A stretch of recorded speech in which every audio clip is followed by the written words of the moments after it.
Vibrate mode पे करना है।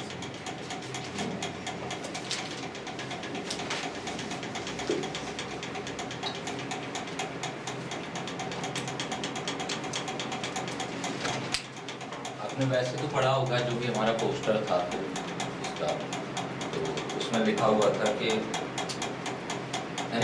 Self test an introductory camera acting workshop. ठीक है, जनरली एक्टिंग की जितनी भी आपने वर्कशॉप देखी होंगी, हम लोग मोस्टली यहाँ पे राजस्थान में या जो भी लोकल जगह है, अधिकतर वहाँ पे थिएटर से रिलेटेड ज़्यादा क्लासेज होती हैं। ठीक है, तो कहीं ना कहीं एक्टिंग की ऐसी बात आती है कि एक्टिंग हम लोग बचपन से स्टार्ट करते हैं, अपनी लाइफ में कहीं ना कहीं एक्टिंग एग्जिस्ट करती है। बस ये है कि हमें जब थिएटर में या कहीं ऐसी एक्टिंग की वर्कशॉप में आते हैं तो हम लोग उसको नोटिस करना स्टार्ट करते हैं। ठीक है, इंट्रोडक्टरी हमने इसलिए इसका नाम दिया है क्योंकि हम लोग बेसिक एक्टिंग के लिए बात करेंगे कि बेसिक टर्म्स क्या होती हैं, कि हम लोग थिएटर से और कैमरे की तरह प्रोसेस करते हैं। तो डिफरेंस बहुत ज़्यादा कुछ नहीं होता, सबका अलग अलग मायना है, लेकिन मैंने जो भी एक्सपीरियंस किया उसमें मुझे कभी डिफरेंस बहुत ज़्यादा नज़र नहीं आया। तो हम लोग सिर्फ उस चीज़ का कि हम लोग कैसे कैमरे में चीज़ें टेक्निकल हो जाती हैं, थिएटर में हम लोग ये है कि जो भी चीज़ें हैं वो टेक्नोलॉजी इतनी स्ट्रॉन्ग नहीं होती है। ठीक है, अब धीमे धीमे टेक्नोलॉजी आ गई है, तो इसीलिए कैमरा और जो थिएटर की एक्टिंग है वो कहीं ना कहीं सिमिलर हो गई। आप सबने अगर देखा होगा कि कैमरा और थिएटर के लिए लोग सबसे पहले ये बोलते हैं कि यार थिएटर और कैमरा की एक्टिंग में बहुत ज़्यादा डिफरेंस है। मुझे लगता है सबका यही मानना होगा अधिकतर।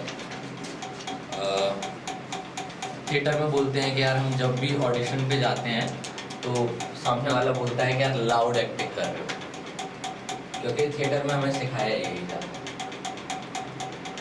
लेकिन अगर आप थोड़ा सा अपना दिमाग लगाओ, क्योंकि मैंने जो एक्सपीरियंस किया है उसमें हमने यही देखा है कि एक्टिंग जो है वो आपके सेंस पे डिपेंड करती है कि आपका सेंस कितना काम कर रहा है। जैसे हम लोग कभी भी अगर एक बंदा है उसको कॉफ़ी पीने के लिए जाना है और वो एक ढाबे पे जाएगा, उसका बैठने का स्टाइल अलग होगा।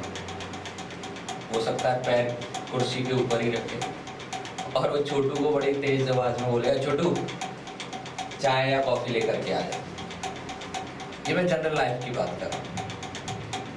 जब वो किसी कैफे में जाएगा जो थोड़ा सा उससे वेल डेवलप है, वहाँ जाएगा तो उसका बैठने का तरीका है ना थोड़ा सा अलग होगा, तो थोड़ा सा सलीके से बैठेगा। और छोटू नहीं बोलेगा, वो शायद बोलेगा भाई यार एक चाय या कॉफ़ी दो।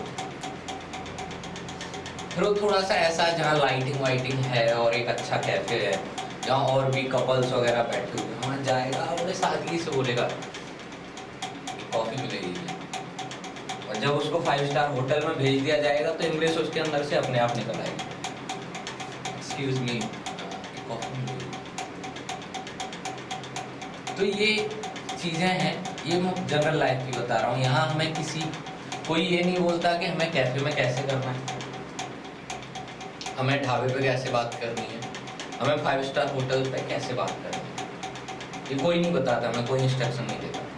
It depend on our sense, हमें कहाँ पे किस तरीके से बात करनी है।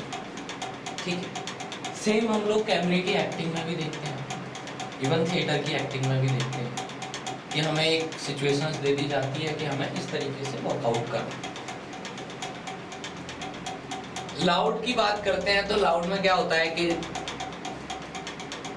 आप ऑडियंस है हमारी, मैं अगर बात कर रहा हूँ तो अगर हम लोग 8-10 लोग हैं तो मैं इतने ही वॉल्यूम पे बात करूँगा। अगर यहाँ पे 50 लोग होते तो मेरी वॉल्यूम ऑटोमेटिक चेंज हो जाती। ठीक है, मुझे तेज बोलना पड़ता, थोड़ा लाउड रखना पड़ता। लेकिन यहाँ पे अगर 500 लोग हैं तो जो वॉल्यूम और अप करनी पड़ेगी। अगर 1500 लोग हैं तो मुझे और यूज करना पड़ेगा। लेकिन अगर वही है कि हमें कॉलर माइक दे दो,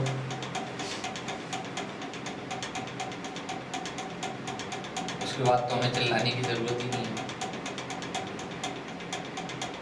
तो सिर्फ टर्म क्या चेंज हुई है थिएटर और कैमरे में, टेक्नोलॉजी की। अगर आप थिएटर में भी टेक्नोलॉजी ऐड करते हैं कि अगर मैं माइक लगा देता हूँ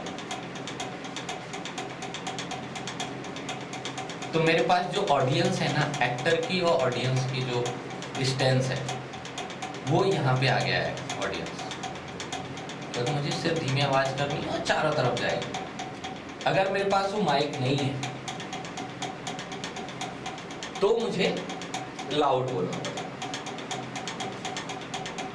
अगर हम लोग कैमरे पे आते हैं तो शूटिंग के टाइम पे क्या होता है कि हमारे पास माइक लगे होते हैं, ऑडियंस का डिस्टेंस कितना होता है, क्योंकि टीवी स्क्रीन पे अगर वो चल रही होती है तो ऑडियंस जस्ट सामने होती है, जितनी उसकी वॉल्यूम है वो बढ़ा सकते हैं। या अगर थिएटर में सिनेमा में देख रहे हैं तो उसकी वॉल्यूम और अप होगी, 1500 लोग देख, तो इसमें हमें लाउड नहीं होना है, वो तो टेक्नोलॉजी है वो लाउड करेगी। तो सबसे जो पहला पॉइंट आता है कैमरे के लिए, क्योंकि थिएटर में हो सकता है हर जगह टेक्नोलॉजी नहीं हो, लेकिन कैमरे में हर जगह होगी। तो कहीं ना कहीं आपको ये डिफरेंस अपने अंदर ख़त्म करना है कि सारी चीज़ें सिमिलर हैं अगर हम लोग टेक्नोलॉजी ऐड करते हैं।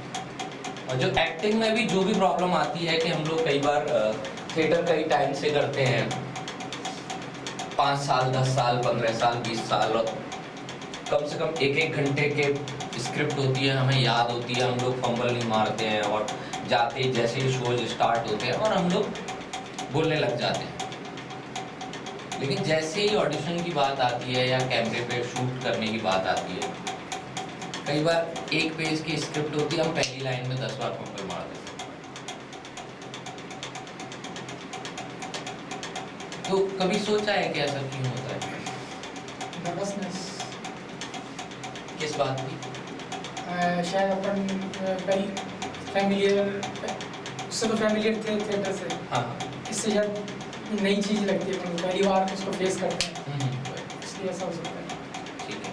और कोई कैमरे की camera first time camera face करते तो शायद थोड़ा अजीब लगता है, उसमें भी थोड़ा मतलब फंबल हो जाता है। थिएटर वालों के साथ ये चीज़ ना के बराबर होती है।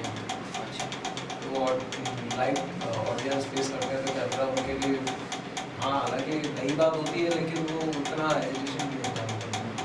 दिमाग में विचार आ रहे होते हैं तो इसलिए भी होता है।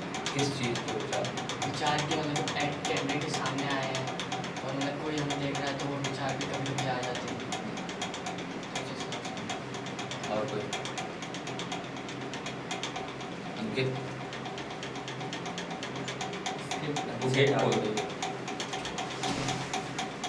स्क्रिप्ट ढंग से याद ना होना या नर्वस की वजह से स्क्रिप्ट भूल जाना। नहीं, अगर मैं कंपैरिजन करूं, सबका ही अपना अपना एक्सपीरियंस लेते हैं, सबका हो सकता है अलग अलग। तो जैसे हमें एक स्क्रिप्ट मिलती है कि प्ले के सीन होते हैं और एक हमें कैमरे के लिए सीन करना, तो उसमें कभी आप खुद का कभी एक्सपीरियंस देखा हो कि डिफरेंस आता है क्या डिफरेंस आता है? कैमरा और थिएटर में हाँ, अपना पर्सनल एक्सपीरियंस के, अगर जैसे आपने जब थिएटर किया होगा, ठीक है, तो उसमें आपने कोई 5-7 पेज की स्क्रिप्ट बोली होगी। जैसे अपन थिएटर अगर फर्स्ट टाइम करते हैं प्रॉब्लम्स तब भी आती है, हाँ। लेकिन जब चीज़ें करते करते क्या है कि जब अपनी हैबिट में आ जाती है ना, तब वो प्रॉब्लम नहीं आएगी। ऐसा ही कैमरे में भी अपन यूज़र फ्रेंडली नहीं होते, मतलब कैमरा फ्रेंडली नहीं होते फर्स्ट टाइम सेकंड टाइम, लेकिन अपन अगर इसको भी अपनी हैबिट में ले आएंगे ना तो ये भी फिर नॉर्मल हो जाएगा। और कैमरा फ्रेंडली की अपन ये प्रॉब्लम। और एक सर वॉइस का रहता है, मतलब वहाँ थोड़ा लाउडली बोलना पड़ता है, ब्लॉगिंग भी वहाँ मतलब पहले आपको बताई जाती है, लेकिन कैमरे के सामने थोड़ा अलग होता है, वहाँ पे आपको नॉर्मल एकदम रियलिटी का अकॉर्डिंग करना पड़ता है, ब्लॉगिंग भी उस तरीके से यूज़ करनी पड़ती है, लेकिन थिएटर का अलग होता है, वहाँ पे पसंद है इन दोनों का क्या डिफरेंस है? सर डायलॉग के लिए बोल सकते हैं कि बड़े डायलॉग्स हैं तो कभी कैमरा को देख के डर लगता है, कुछ लोगों का फर्स्ट टाइम होता है। और अपना एक्सपीरियंस बताओ कि आपने जो एक्सपीरियंस किया हो ना, एक वैसे नहीं पूछ रहा कि क्या होता है, अच्छा, फर्स्ट खुद का एक्सपीरियंस के पहली बार ऑडिशन दिया होगा आप, 3 साल 4 साल 1 साल 2 साल जो भी थिएटर किया, और फिर गए कैमरे के सामने, हमें कॉन्फिडेंस रहता है कि मैं तो इतने साल से एक्टिंग कर रहा हूँ, और जाते हैं और कई बार क्या एक्सपीरियंस हुआ है कि जाते ही हमने या तो बहुत ज़्यादा अच्छा बोला है या फिर ऐसा है कि हम पहली लाइन को ही भूल गए। वो एक्सपीरियंस और खुद का ही, ज़रूरी नहीं है कि किसी और का बता। सर मेरे को ये होता है कि ऑडियंस का देखने का पर्सपेक्टिव अलग होता है, और एक जो बिहाइंड द सीन कैमरे के होते हैं वो लोग ऑलरेडी एक्सपीरियंस होते हैं क्योंकि उन्होंने बाकी इतने आर्टिस्ट को देखा होता है। तो एक दिमाग में चलता है कि इनको कहीं लग रहा हो कि मैं कैसा कर रहा हूँ, या फिर उन्होंने मेरे से बड़े बड़े आर्टिस्ट के साथ काम किया, तो उनका जजमेंट भी एक मैटर करता है कि वो लोग सोच रहे होंगे तो क्या सोच रहे होंगे, या फिर मैं सही तो नहीं कर रहा हूँ। तो इसलिए कैमरे के सामने एक डर लगने का वजह ये भी है जो मेरे साथ हुआ स्टार्टिंग में। आगे मतलब डायलॉग बोल रहे हैं तो मतलब आगे की लाइन पे ध्यान देना, माइंड में चलाने लग जाता है। मेरा मानना है कि कैमरे के साथ फ्रेंडली होना एक तो ज़रूरी है, लेकिन उसके साथ साथ हमारा कॉन्फिडेंट होना भी बहुत ज़्यादा जरूरी है। अगर हम कॉन्फिडेंट होंगे तो हमारे कॉन्फिडेंस से हम लोग क्या है कि कैमरे को भी मतलब बिल्कुल स्मूथली लेंगे। और थिएटर में अगर ऑडियंस के सामने हम लोग परफॉर्म कर रहे हैं लाइव परफॉर्मेंस, तो उसमें भी हमारा मतलब कॉन्फिडेंस ही जो है हमें उनके साथ फ्रेंडली करता है। कैमरे के सामने की बात है कि सर उसके सामने तो हम घर पे प्रैक्टिस कर सकते हैं। सर मैं चीज़ याद है जो मेरे साथ हुआ है, फर्स्ट टाइम ऑडिशन दिया था, सामने इतने जने हो जाते हैं, 8-9 जने तो दे नहीं पाता इंसान, और वही नर्वस हो जाता है। क्योंकि हर बार एक्टर की गलती नहीं होती, जितना मैंने अभी तक देखा है सिस्टम में, कि कई बार कास्टिंग की प्रोसेस जो होती है वो थोड़ी टफ होती है, लेकिन हर कोई उसको अप्लाई नहीं करता। ये लोकल में अधिकतर जगह पे दिक्कत आती है कि सब लोग अपना थोड़ा सा ऑरा दिखाने के चक्कर में 5 लोग 10 लोग 15 लोग बैठे। लेकिन कई बार ऐसा भी होता है कि हम भले कितने भी अच्छे से अच्छा ऑडिशन दें, लेकिन कैरेक्टर की डिमांड ही नहीं है, तो फिर वो तो फिर लेना ही नहीं अलग चीज चाहिए। होगी वो। वही तो मैं बोल रहा हूँ कि वो कास्टिंग वाले की गलती है, उसमें एक्टर की गलती नहीं है। एक्टर को तो ऑडिशन के लिए आप बुलाओगे तो वो जाएगा, ठीक है। इसीलिए मुंबई का भी सिस्टम आप देख लो, इवन हम लोग भी जब ऑडिशन करते हैं ना, हमारे कभी भी ओपन ऑडिशन नहीं है, ठीक है। हमने शायद अब तक 1.5 साल में 3 दिन ओपन ऑडिशन रखे हैं, जस्ट बिकॉज ऑफ कि नई प्रोफाइल्स आ सकें, जो लोगों को हम नहीं जानते हैं वो लोग हमारे पास आ सकें। क्योंकि हम लोग क्या करते हैं कि हम लोग कॉल करके बुलाते हैं कि अगर हमारे पास आपकी प्रोफाइल है, कोई कैरेक्टर आया, हमें लगा कि आप उस लुक में हो, उस कैरेक्टर में हो, then we will call. Otherwise ऐसा नहीं है कि रैंडमली हर कैरेक्टर में आदमी आ जाएगा कि आप एक्टर हो, ठीक है आ जाओ देख लेंगे यहाँ। सेम यही प्रॉब्लम कास्टिंग वालों के साथ ये होती है कि यहाँ एक्टर ऑडिशन दे रहा है, पीछे 5 लोग बैठे हुए। अब 5 लोग बैठेंगे तो शाम तो बैठेंगे नहीं, उसमें से 2-3 तो रिश्तेदार हो सकते हैं कास्टिंग वाले के। तो अगर वो कास्टिंग वाला उनका रिश्तेदार है तो कोई उन्हें वैसे ही कुछ नहीं बोलेगा। वो कुछ लोग थोड़ा सा चौड़ी छाती करके भी बैठते हैं कि हाँ यार हम कर रहे हैं काम, हम काम देंगे तुम्हें, ठीक। जबकि बेसिक प्रोसेस अगर आप देखोगे प्रोफेशनली तरीके से, कभी भी ऑडिशन जब होता है, कैमरा पर्सन और कास्टिंग वाले के अलावा वहाँ कोई नहीं। बेसिक प्रोसेस यही। आप मुंबई में कितनी भी बड़ी कास्टिंग कंपनी है, उसका भी प्रोसेस देख लो, क्योंकि एक्टर के लिए साइलेंस होना बहुत ज़रूरी है, क्योंकि सिर्फ एक्टिंग का ही ऐसा प्रोफेशन है जिसमें एक्टर को वैनिटी मिलती है, वरना IAS RAS ऑफिसर को भी वैनिटी नहीं मिलती। कितनी भी बड़ी जॉब हो कंपनी में, उसको रेस्ट करने के लिए, सोने के लिए AC का कमरा नहीं मिलता। कि आप जब शूट पे जाते हो वो किस लिए मिलता है कि आप रिलैक्स हो, बाहर की दुनिया से कट हो। एक उसका खुद का एक वर्ल्ड है जो उसने क्रिएट किया है, चाहे वो अपने कैरेक्टर के लिए किया हो, चाहे वो अपनी स्क्रिप्ट के लिए किया हो, या खुद के बारे में सोचने के लिए किया हो। इसीलिए तो बिल्कुल बंद होता है, बाहर से कोई नॉक भी करता है तो उसको परमिशन लेनी पड़ती है। तो धीमे धीमे फैसिलिटीज बढ़ती जाती हैं जैसे आप अप पे जाते हो। इवन प्ले में भी कई बार ऐसा ही होता है कि जब प्ले स्टार्ट होता है उसके 1 घंटे पहले तक हम किसी से बात नहीं करते हैं, क्योंकि हम एक अपना वर्ल्ड क्रिएट कर रहे होते हैं। सेम ऑडिशन में होता है, कि हर बार एक्टर की गलती नहीं होती है कि एक्टर गया, 5 लोग होंगे, एक तो भाग दौड़ करके आया, उसने बोला ठीक है आ जाओ बोलो, तो एक्टर कोई भगवान तो है नहीं कि आपने बोला और स्टार्ट हो गया। मशीन तो है नहीं भाई, रट्टाफिकेशन तो करना नहीं है। पहले फिर भी चल जाता था क्योंकि पहले स्टाइलिंग होती थी, पहले में और अब में सीरीज फिल्म्स में ये डिफरेंस आ गया है कि पहले स्टाइलिंग होती थी, तो जो आपका रट्टाफिकेशन है ना कि आपने आए और डायलॉग कुछ भी हो थोड़ा बहुत तोड़ मरोड़ के और थोड़ी स्टाइल की डायलॉग बोला और दैट्स हो गया, कोई कैरेक्टराइजेशन कुछ नहीं। सब मुनीम जितने भी होते थे सब हंसते हंसते बात करते थे, पंडित जितने भी होते थे वो थोड़े आरामी पंक्ति में ही बात करते थे, साहूकार होता था वो थोड़ा सा एक और कॉल कर वो थोड़ा सा वैसे बात करता था, हाँ भाई आंखें चढ़ा करके, हाँ, कुटिल वाला। ये चीजें फिक्स थी। अगर आज आप पिछले 5, 7, 10 सालों से अगर आप देखोगे फिल्म्स में, वहाँ पंडित का हर फिल्म में कैरेक्टर अलग होता है, मुनीम का भी हर फिल्म में कैरेक्टर अलग होता है, साहूकार का भी अलग होगा। जरूरी नहीं है कि हर बात पे वो आंखें ऊपर नीचे करेगा, क्योंकि आप रियल लाइफ में भी देखो कि आज मैं हूँ और शराफत से काम कर रहा हूँ, मैंने 2 दिन बाद मर्डर कर दिया, तो मेरी चलने की स्टाइल बदल जाएगी या मेरी किसी को देखने की स्टाइल बदल जाएगी या मेरी बात करने की स्टाइल बदल जाएगी। रहूंगा तो मैं ऐसा ही जैसा भी रहता हूँ, चलूंगा भी ऐसे ही। ऐसा नहीं है कि मर्डर करने के बाद थोड़ा सा ऐसे चौड़ी छाती करके चलूंगा।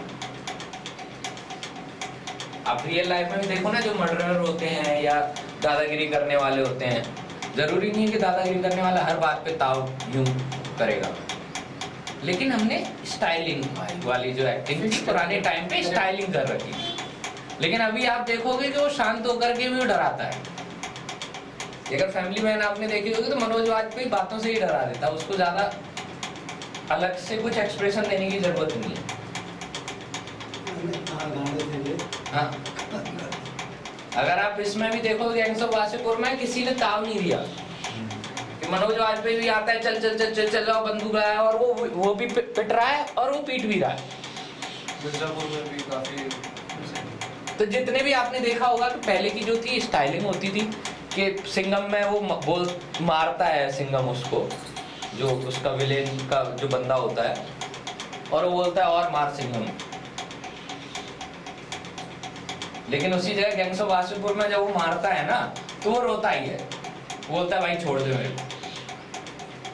वो तो क्या है कि एक पैटर्न टाइप हो गया, जैसे रोहित शेट्टी का एक अलग पैटर्न, वो सबका है। अगर आप उसमें कमर्शियली उस तरीके से जाओगे तो उन्होंने स्टाइलिंग का पैटर्न पकड़ रहा है, ठीक है। पुरानी फिल्मों में जितने में भी आप देखेंगे 2010 तक भी इवन है वो कि आपको मोस्टली स्टाइलिंग मिलेगी। साउथ मूवीज में भी मोस्टली साउथ में भी वही है। हाँ। और अभी आप देखोगे मोस्टली तो आपको क्या दिखेगा कि हीरो पिटता भी है, हीरो गिरता है तो दर्द भी होता है, वो कहते हैं ना मर्द को भी दर्द होता है, वो वाली चीज है। पहले की स्टाइलिंग में ये डिफरेंस है कि मर्द को दर्द नहीं होता, ये डिफरेंस है सबसे बड़ा। तो हमें थोड़ा सा बेसिक पे हम बात करते हैं, बीच में आपका जो एक्सपीरियंस है खुद का एक्टिंग को लेकर के, उस पर भी हम लोग बात करेंगे, ठीक है। आज का जो पॉइंट है सबसे बड़ा, हम लोग ऑडिशन ओरिएंटेड चीज़ें ज़्यादा रखते हैं। उसका रीज़न ये है कि आपने अगर कहीं पर भी क्लासेज ली होंगी, इससे पहले जो भी वर्कशॉप हुई हो, तो उसमें मोस्टली आपको एक्टिंग के बारे में सब जगह सिखा दिया जाता है, ठीक है। जो सबसे बड़ा पॉइंट जो आता है ना कि कैमरा एक्टिंग, थिएटर एक्टिंग, एक बार अलग हटा दो कि हमें जो बीच का जो प्रोसेस होता है ना, उसके बारे में हमें किसी ने सिखाया ही नहीं करता, क्योंकि उसके बारे में कोई बात ही नहीं करना चाहता। सब लोगों ने एक्टिंग सिखा दी और बोल दिया भैया अब तो तू बड़ा हीरो बनेगा, और जाएगा वो शूट पे, और शूट पे जाएगा, डायरेक्टर बोलेगा अच्छा कितने 5 साल से थिएटर किया, ठीक है कर लेगा यार, अच्छा एक्टर है। गया वहाँ और पता चला कई बार पहली लाइन में ही फंबल मार दी, और वो सोचेगा यार मैं तो 5 साल से कर रहा था, प्रॉब्लम कहाँ होगी।